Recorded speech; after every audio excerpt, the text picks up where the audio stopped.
everyone. In this video, we are going to present virtual science experiments by the students of class 9th and 10th of Jyoti Model Senior Secondary School. I am Dheeraj Parmar of class 10th A. I am Dhruv Sharma of 10th A. I am Rishigiri of class 10th. This is Our model on. Solar power irrigation. this is a solar panel. They get energy from sun.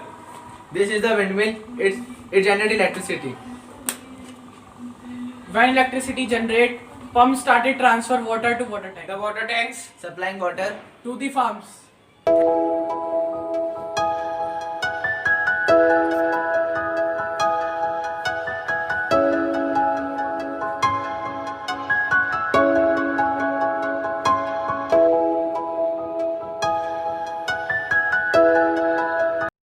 Hello everyone, I am Vanshika Pandey of 10th A and today I am going to do a science experiment which is based on the topic refraction of light. Do you know what is refraction of light? It is a phenomenon in which light changes its direction when it moves from one medium to another, whether it is from air to glass or glass to air or air to water, anything.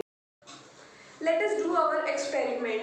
We will take a beaker and a pen. We will put this pen into our beaker and here we can see it seems to be bended or it just looks like that it is broken. Actually it is not broken, but when we put this pen into the water it seems to be broken. This is due to refraction of light.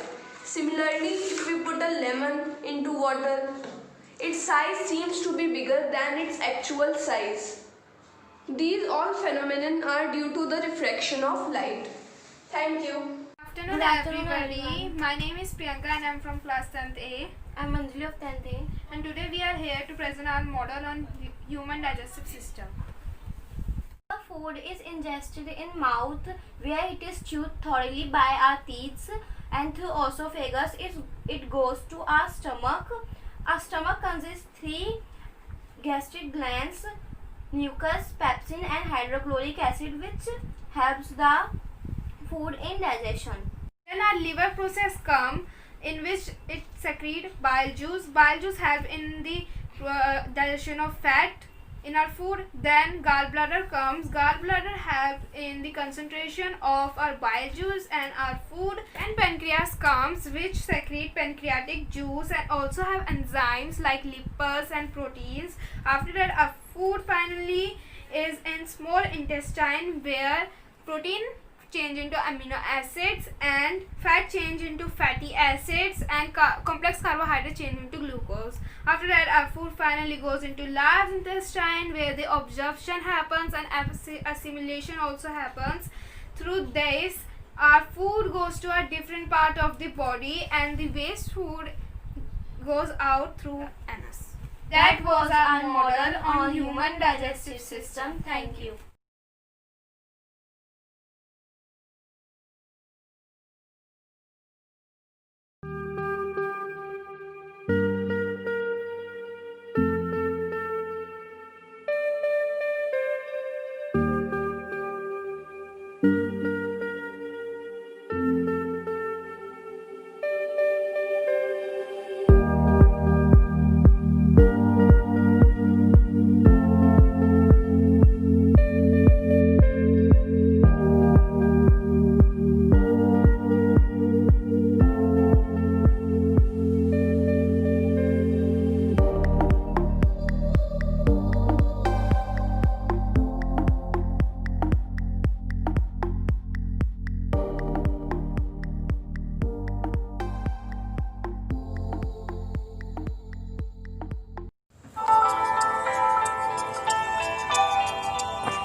Good morning ma'am, I am Chandni from class 9B and I am going to perform an experiment in endoosmosis and exosmosis. So let's begin.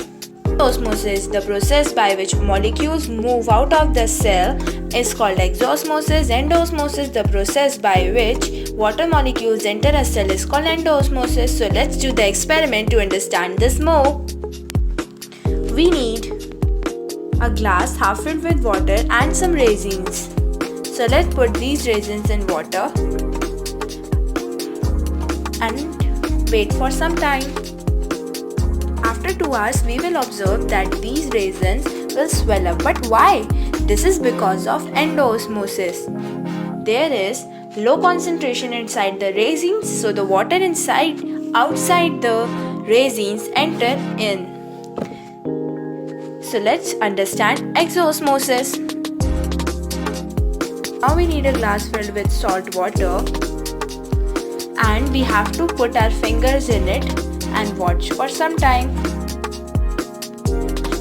After some time, we observe that my fingers have wrinkles on it. This is because of exosmosis. Because there is high concentration inside my fingers, so the water inside the fingers move out. Thank you. Good morning, ma'am. I am Mahi from class 9B. Today, I will perform an experiment in which I will compare the properties of true solution and suspension. So, let's start our experiment. For making such solution, I have two things with me. First, salt, and second is soil. Now, I will take 1 teaspoon of salt and mix into this glass. Now here you can see that the solution we get is clear and transparent. So we can say that this solution is true solution. The properties of true solution are: first, this is clear and transparent. Second, the size of the particle is less than 1 nanometer. Third property is this property is homogeneous solution. Fourth property is this solution is stable compound. Now in our second bowl, I will take 1/2 teaspoon of soil and mix into this glass. Here you can see that the solution we get is opaque. Now the soil is started settling down at the bottom. You can see the soil is not mixed throughout the water. So we can say that this solution is unstable compound. Now the properties of suspension are: first, this solution is opaque. Second, the size of the particle larger than 100 nanometers. Third property is this solution is heterogeneous solution. Fourth property is this solution is unstable compound.